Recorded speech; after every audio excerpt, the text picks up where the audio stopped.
All right. So welcome everyone to the Master Watershed Steward Program session. So my name is Olivia LaWarn. I have just a few housekeeping announcements for everyone. This session is going to be recorded and posted up on the Coalition's website within the next couple of weeks. We also have muted everyone in the session as they came in. So if you have any questions as the presentation is going, feel free to add them in the chat. And then if you have any technical difficulties, please directly message me. Again, my name is Olivia LaWarn, and I will do my best to help you out. And we will be playing back the presentation in video form from for the first part of this session, but at the end there will be a question and answer with the presenters, so make sure to hang on. And I need to double check that I shared the screen correctly so everyone can actually hear. So with that, I am going to start playing this video. Hello, my name is Kathleen Connally, and I am going to be sharing with you some information about the Penn State Extension Master Watershed Steward Program today. I am the coordinator of the program in Bucks County. I also coordinate the Master Gardener program in Bucks County. What is a Master Watershed Steward? Well, they are friendly, knowledgeable volunteers for Penn State Extension. And they receive 40+ hours of training from Penn State University in a variety of subjects that you can see here. Everything from invasive plants to native plants to water chemistry and treatment, wildlife geology, tree planting technology. They do some hands-on stream studies. Of course, there's classroom training as well, and some macroinvertebrate ID studies. Those are just some of the classes that the volunteers take in their training course. And there is a recreational boating class as well, which everyone enjoys. In the first year of being a trained Master Watershed Steward, there's a requirement of 50 hours of volunteer service in the community, and then subsequent years it's 20 hours. There are many different ways that the volunteers serve.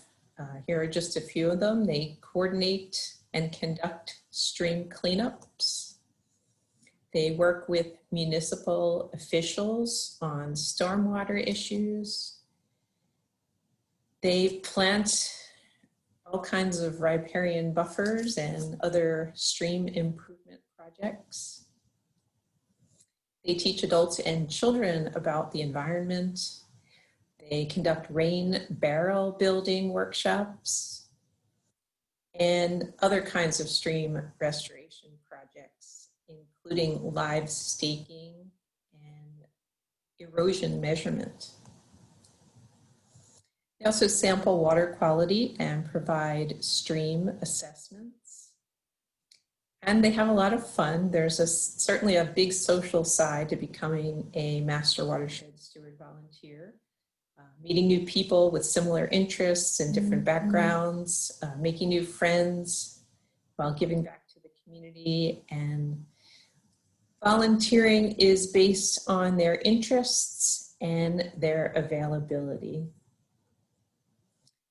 A little bit of background about the program. It was launched in 2013 in Lehigh and Northampton counties as a pilot for the state.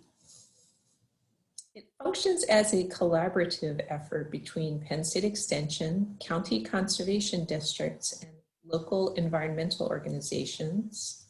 And it's modeled after Penn State's very successful Master Gardener program. Across Pennsylvania, last year in 2019, there were 20 counties with the program, 397 volunteers who provided 14,853 volunteer hours in 2019 alone, educated 24,621 citizens, planted 3,699 trees, and built 184 rain barrels. And they provided water quality monitoring at 81 sites on 60 streams. The goals of the program are to educate and empower volunteers to protect resources, create partnerships to leverage resources, and increase restoration and awareness. These are just some of the partners that we have in the Bucks County program. Another goal is to educate the community about water and natural resource protection, assist municipalities with stormwater outreach requirements, and accelerate implementation of watershed restoration projects in the communities. How can Master Watershed Stewards help? Well, they can work with all different groups of people, from youth to adults, providing hands-on water education. We have an Enviroscape we use. We have presentations such as Rain to Drain and Slow the Flow, and a whole range of other speakers bureau talks available for anyone who would like those services presented. We do have the community rain barrel workshops where we teach residents how to build their own rain barrel to use it. We have stormwater education for both adults and youth, and there's the Enviroscape.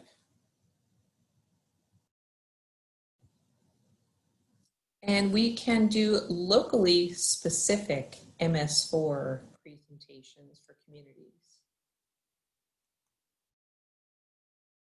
Rain garden presentations and installations are something we do very well and have done for a number of municipalities.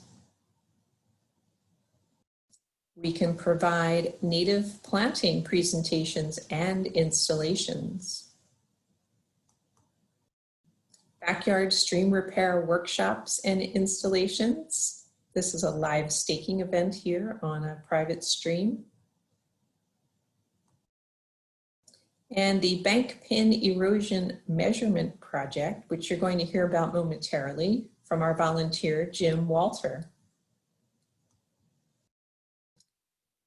We can also create awareness of waterway pollution in communities, encourage the 7 R's: rethink, refuse, reduce, repurpose, reuse, recycle, and route.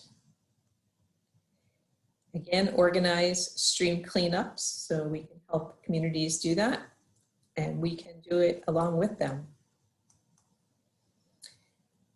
We can do citizen science research on local streams, and we can teach homeowners how to do research on their own private streams. This is a document we use called the First Investigation of Stream Health, which we can teach anyone with a stream how to use, or anyone who wants to monitor a stream.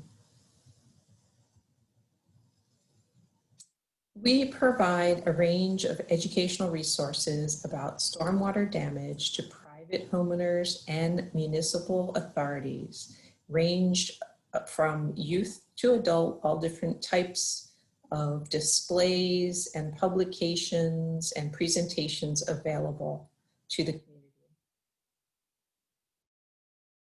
You can find us by going to extension.psu.edu/programs/watershed-stewards for more information. And if you're interested in becoming a Master Watershed Steward volunteer, you want to reach out to your county coordinator, and there's a link at the bottom there, but of course you can also just do a search on Penn State Master Watershed Steward Program. And once you find your county coordinator, you can be added to a notification list for when the training begins, submit an application for the program, and sign up for an interview. Thank you very much for your interest in our program. And again, my name is Kathleen Connally. I am the Bucks County Master Watershed Steward Coordinator and Master Gardener Coordinator. And you can reach me at 267-483-2020 or by email kxc30@psu.edu. Up next is our volunteer, Jim Walter, with the Penn Erosion Measurement Project, which I know you'll enjoy. Thanks for your time today.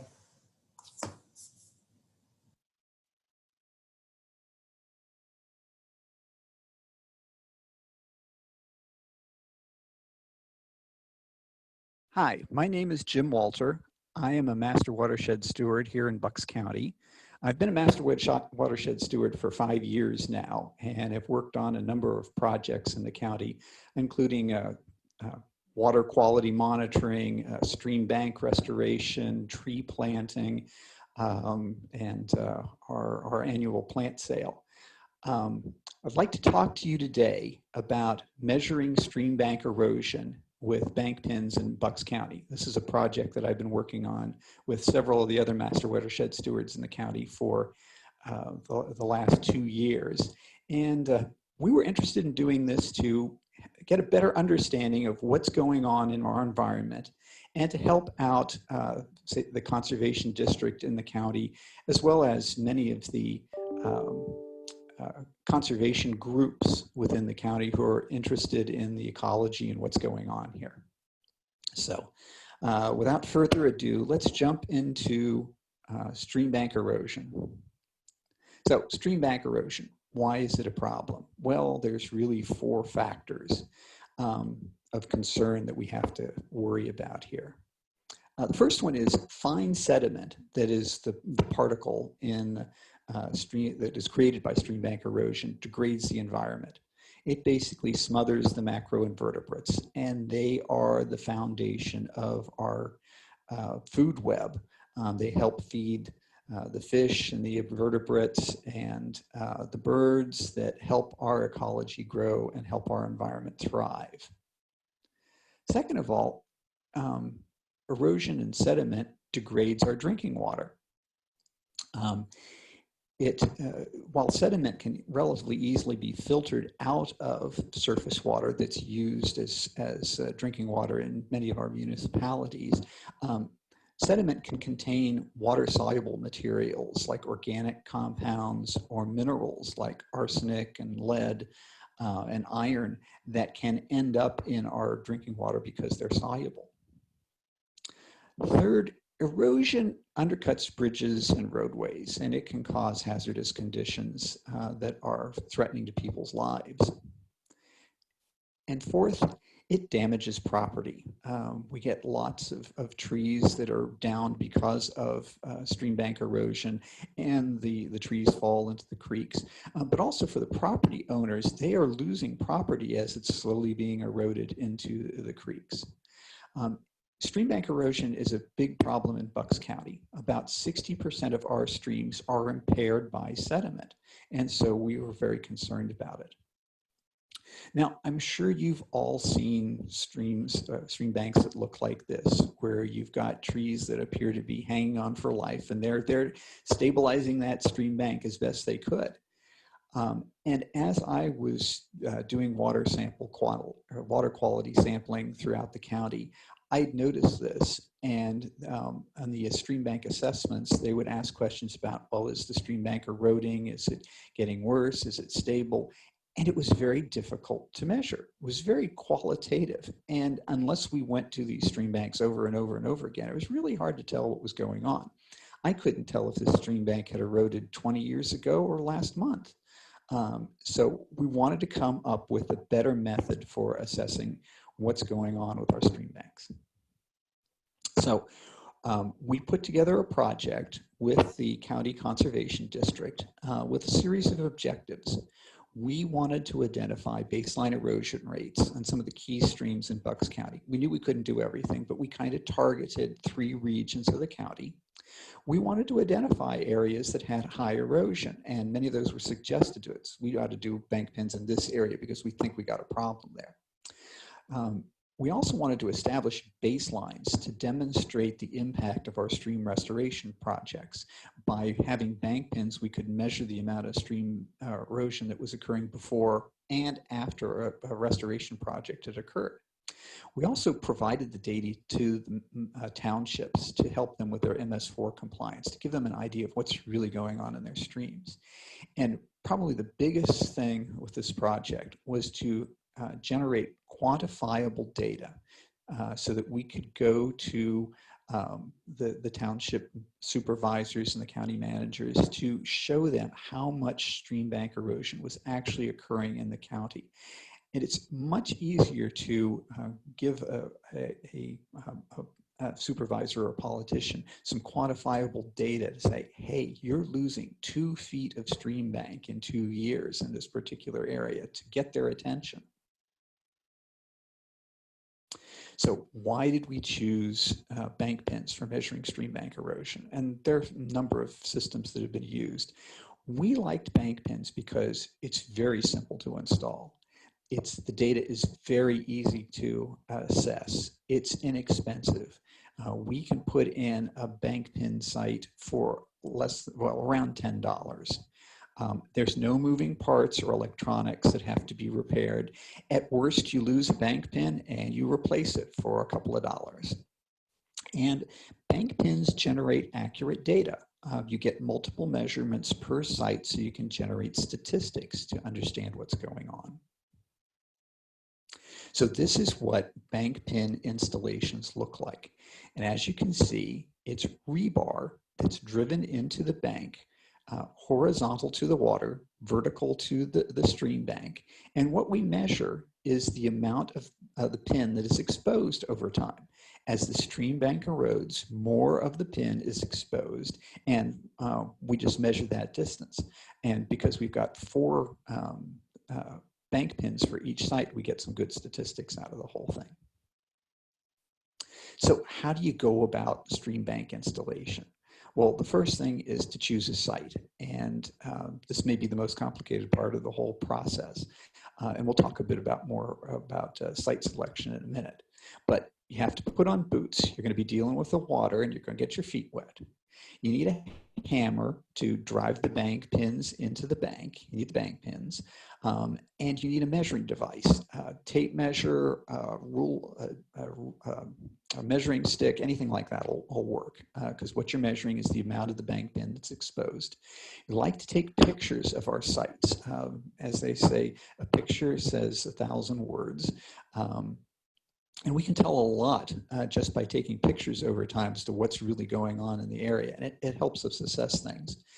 We enter the measurements into an Excel spreadsheet, which then goes into a database where the pictures and the data are all collected in this database. And we've been taking monthly measurements, and we've found that that's been adequate for our area. Any more frequent than that, and you really get kind of gobbledygook data that isn't showing much, that kind of complicates things. And if you wait too long between sites, you get really bad, you can have really strong events that can cause erosion, and you can lose bank pins. And we've lost over a dozen bank pins in the series of doing this study. So site selection is really important to this project. And the first thing you need to do is establish permission. You can't just willy-nilly install bank pins on any creek or stream you want to. We have found that conservation groups, forest preservation areas, county parks, township parks, some private landowners have been very interested in helping us generate this data, and we're interested in seeing it themselves. Like Bowman Hill Flower Preserve or Native Plant Preserve was one group that approached us that wanted some data from the stream that runs through their facility. And next, you want to look for signs of erosion. That's usually pretty easy to find in Bucks County. You want to find a near vertical bank because you want to have a nice even distance that you can measure with your bank pins. And you want to have a site that has easy access. You don't want a site that's going to take you 45 minutes to an hour to trudge through the woods to get to this site. You want something that's relatively easy that you can get to with your car, because you're going to want to check these bank pins in the winter when it may be snowy or icy or muddy. You also want to make sure that you have safe access. Some of these stream banks are very steep, and it may be easy to get down, but very difficult to get back up. So you want to find a site that you can get easy access to the stream. In some cases, you're going to need waders. In some cases, we found that you enter the stream from one side and want to cross over the stream to the other side.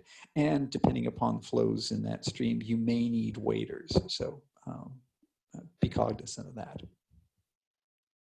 So let's go through a bank pin installation. So here's the bank pins. They're 1/2-inch rebar. We cut them 2 feet long. You could use longer, you could use a little bit shorter, but we found that 2 feet is a really good length for the type of work that we're doing. And we paint them to reduce rusting. The iron that's used to make rebar is very susceptible to rust in a wet environment. That rust is very flaky and comes off very easily. By painting them, we stop that rust from occurring, and that makes the bank pins much more easy to handle without getting your hands all mucky and covered with rust. But it also prevents the rust from getting into the stream and us adding any more iron oxide to the stream than there already is. So then you want to install the rebar into the stream bank parallel to the water. And you want to put the one at the bottom just above the water line. Pick a time when your stream is near base flow and install the bank pin. And you basically just hammer the pin into the bank. Now, as you can see, some of the banks are kind of rocky. And sometimes you do end up with sites where the bank pins are not going to go in easily. But you want to make sure that you pound them in good, okay? And we pound them in to about having 1/3 of their length exposed, or about 8 inches. We found that that's a good distance so that you can find the bank pins, but also you've got enough material embedded into the bank that it holds them there, and we don't lose too many this way. And you will lose bank pins. And so you continue until all the pins have been installed in a diamond pattern.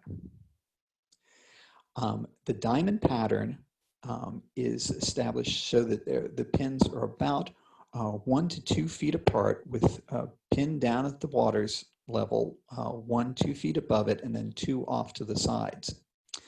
We like this pattern because having 2 pins at the same site gives you statistics on a horizontal, and the 2 verticals give you vertical statistics of what's going on.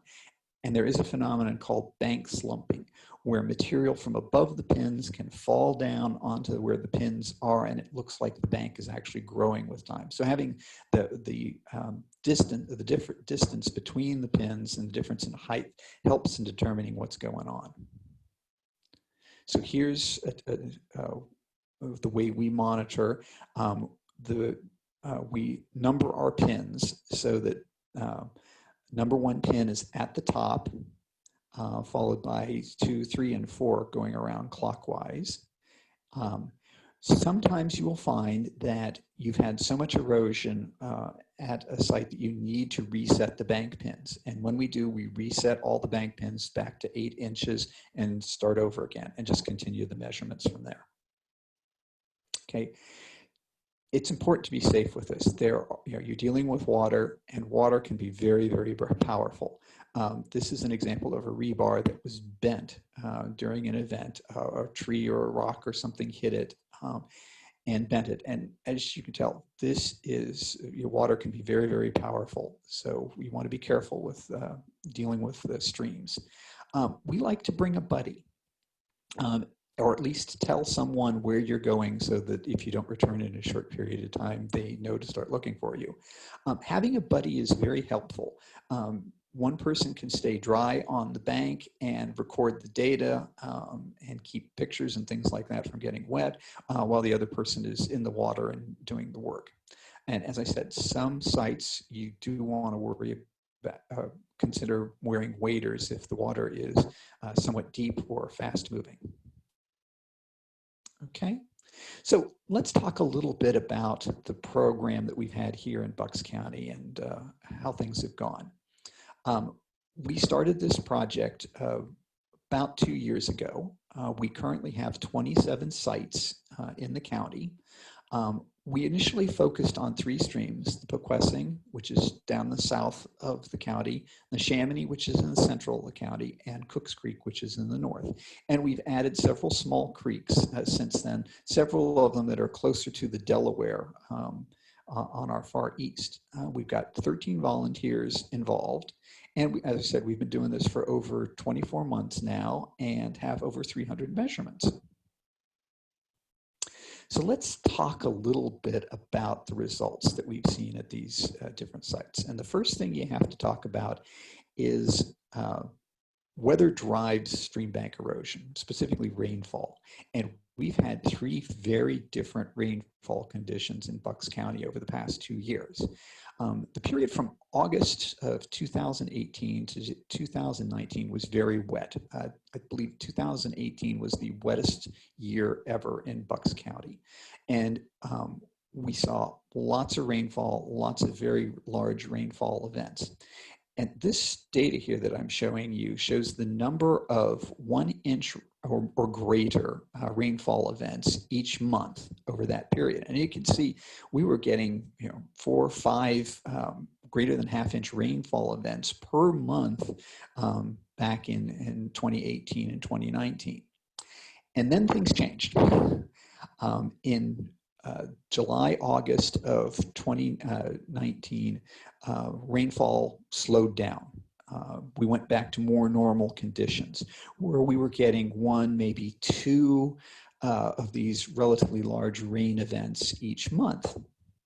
And then the third thing happened.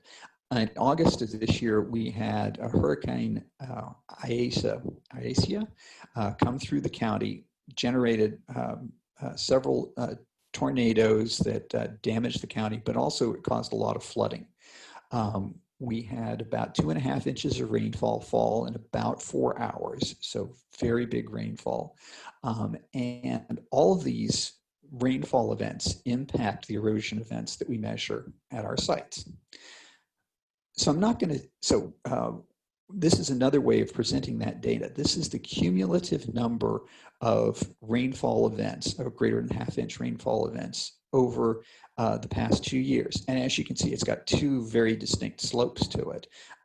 In 18 through 19, we had a relatively consistent amount of rainfall at a very high rate. And then in 19 and 20, things slowed down dramatically. And then, of course, in August, we had the hurricane hit us.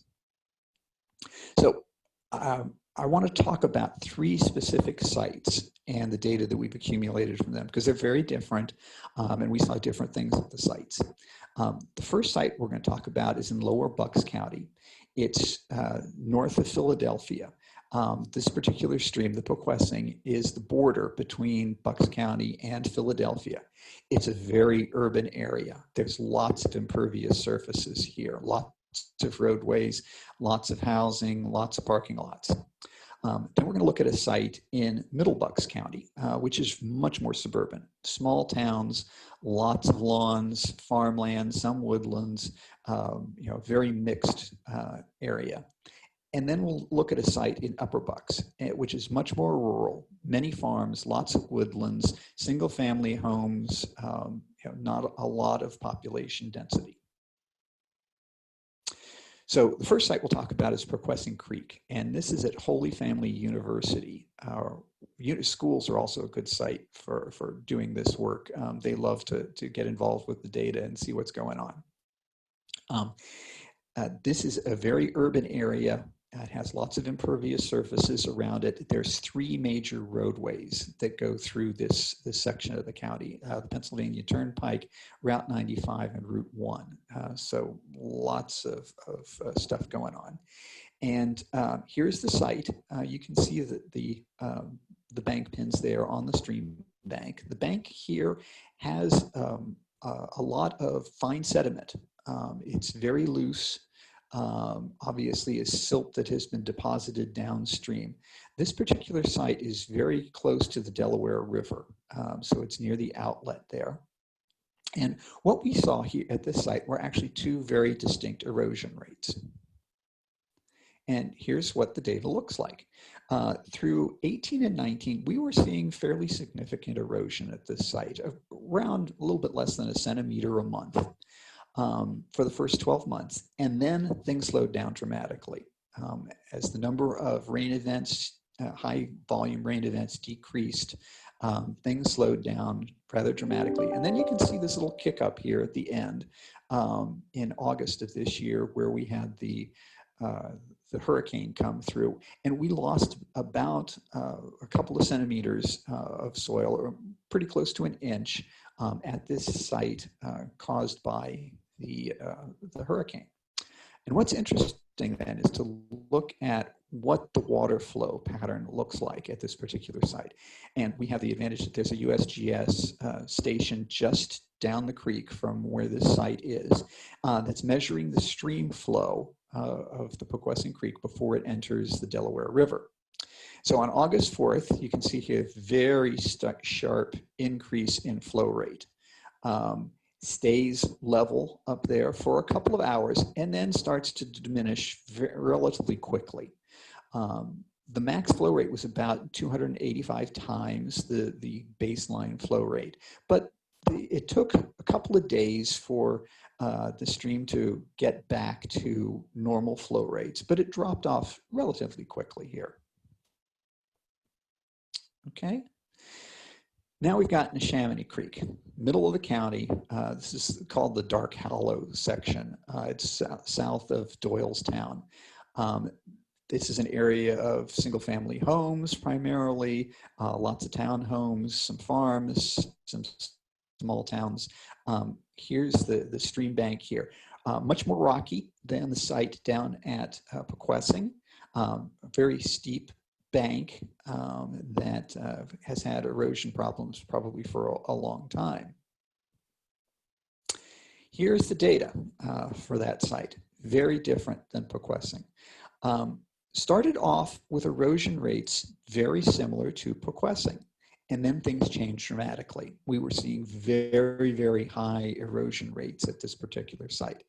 And we think it was caused because a tree fell down in the stream caused by erosion that changed the flow pattern of the stream. And this caused great erosion at this particular site for a number of months. And then things slowed down as either the bank stabilized to the new flow pattern and the number of rain events decreased dramatically. And you went back to around a centimeter per month. But if you look at this data, we've lost almost 70 centimeters. That's about 2 feet of stream bank in the process of 2 years. So really bad erosion in this particular site. When Hurricane Isaias came through, we lost about 4 centimeters, or a little bit less than 2 inches of stream bank at this particular site associated with the hurricane. And here's what the stream flow looks like at Neshaminy Creek at this site. This particular, the Rushland monitoring station is downstream of Dark Hollow, not too far downstream. And what you see is, again, a similar pattern, very steep increase in volumetric flow discharged from the stream. It stayed that way for quite a long time at this peak flow rate, and then has very, very slowly reduced in flow rate. The magnitude of the increase was only 233 times the baseline flow rate, which is not that different than what we saw at Poquessing. But you see that the flow keeps going at a high volume much longer here than down at the Poquessing. Okay. And now our third site. Our third site is on Perkiomen Creek in Bedminster Township. The Perkiomen Creek starts in Bucks County and then goes over to Montgomery County. This is a relatively rural area of the county. Lots of farms, lots of woods, lots of open spaces. And as you can see, the consistency of the bank here is, again, mostly sediment, dirt, few rocks. One of the things that you can see from the picture here is that we've had some undercutting of the bank, there was an overhang of soil above the top pin that was caused by the erosion occurring below it. And bank sloughing occurred where material from above the top pin would fall down onto the pins below it, making it appear that the bank was actually growing with time. And what you're really seeing is a redisposition of the material at the bank. So here's the data that we have for Poquessing. We have, Perkiomen, excuse me. We've not been monitoring this stream for nearly as long as the other two sites. And initially we were kind of disappointed with what was going on at this site. We were not measuring much erosion at all. In fact, we saw some negative erosion from the bank sloughing of the bank down onto the pins. And things were going along for 11 months with not much really happening at this site. And then Hurricane Isaias occurred. And we had about 7 centimeters of erosion, about a little bit less than 3 inches of erosion occurring in essentially a very short period of time, one day. And if you look at the flow patterns at this particular creek, this is what it looks like. I think you would classify this as a flashy creek. The flow rate increased dramatically over a very short period of time, peaked and then dropped. And the peak flow was 400 times baseline flow rate. And all of this flow went through this creek in a period of less than 24 hours. It just flashed and came down. The individual, Colleen, who monitors this site, was so interested into what was going on at this creek because nothing had happened up to this point that she went out to look at what was going on. And as she said, the bank pins were under about 4 or 5 feet of highly flowing water, and the stream had overrun its banks and had flooded. So, conclusions of what's going on with bank pins. Well, we found that the bank pins are an effective way of quantitatively measuring stream bank erosion. It's very simple, very inexpensive.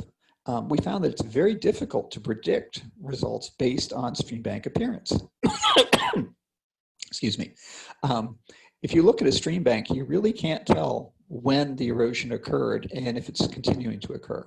We know that the erosion is driven by rainfall events. And we know now that upstream changes can impact downstream erosion. That tree falling into the stream dramatically changed the erosion pattern at the site on Neshaminy Creek. And we've seen that large rainfall events can produce some rather dramatic changes. So I'd like to thank all the volunteers that participated in this program from the Bucks County Master Watershed Stewards and the Bucks County Conservation District who've helped sponsor this project. And with that, I'm open for questions. Thank you very much.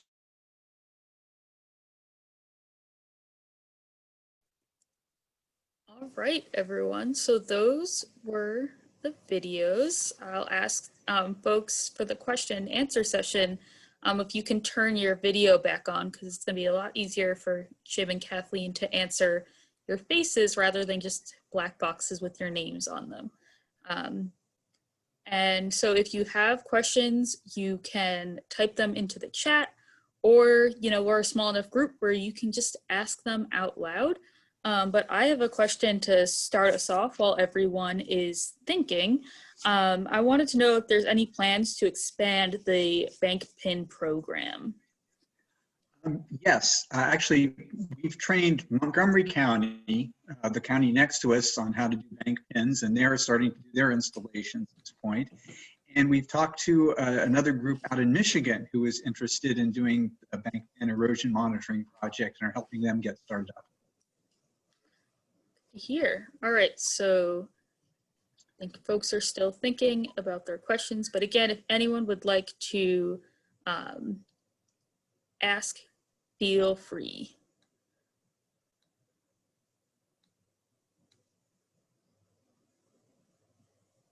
And Jim and Kathleen, if you have anything else to add that you didn't get to cover in your presentations, you can as well. Madge says this is a great program. Madge is in Montgomery County. I'm not sure if she's part of the group that's participating over there that Jim has just trained along with the Conservation District official. Madge also asks, who uses your data? Obviously, the Conservation District in Bucks County is using the data, but some of the townships are using it for their MS4 projects and they're reporting there. And some of the conservation groups in our county are using it. Bowman's Hill was really interested in finding if they had erosion problems with the creek in their properties. Wilma Quinlan Nature Preserve, which is on the Neshaminy Creek, was interested in understanding the erosion that was going on in their stream banks. Luckily, they don't have a problem there. It's quite stable. So it's helped them understand what was really going on in their properties. Two, I can see this being used for creek monitoring sites. Here in Montgomery County, we have the Wissahickon Trails has a number of creek monitoring sites. And I see this being something that could very easily be implemented in that citizen science project. You know, having some education for the citizen scientists that are currently doing that creek monitoring and adding this one more piece of data into what they collect. Yeah, it really does add another aspect to your creek monitoring data collection there, and really adds another element to the whole thing. Really kind of nice.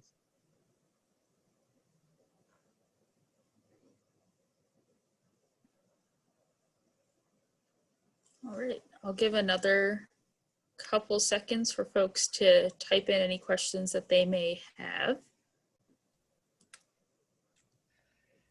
I have a question, and I apologize if you guys covered this. I did have a call midway through, so I needed to be off for a couple minutes. I am curious to what extent you've used bank pins, and I know I've been involved with projects where we've used bank pins. I live over here in the Valley Creek Watershed in Chester County, Pennsylvania.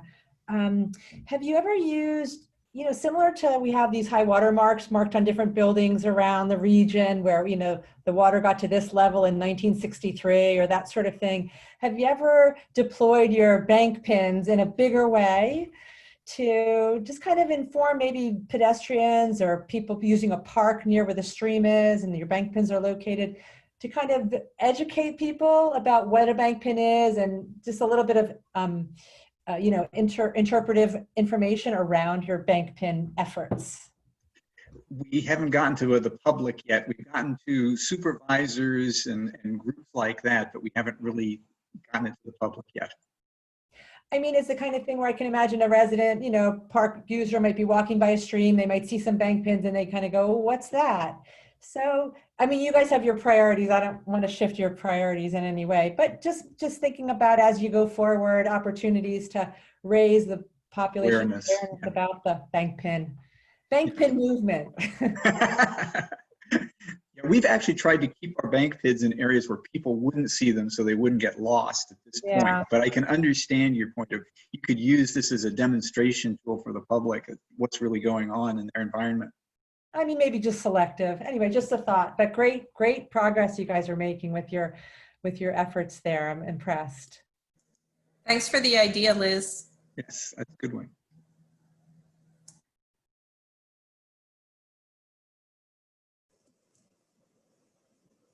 All right, I'm not seeing any questions in the chat, so this is the last call for anyone who wants to ask questions. All right, and I believe Kathleen and Jim's contact information, Kathleen's was definitely in her presentation, and you all can follow up with them if you go to sleep tonight and then can't sleep because of these burning questions you have about bank pins. But with that, I'm gonna stop the recording, and this was the last session of the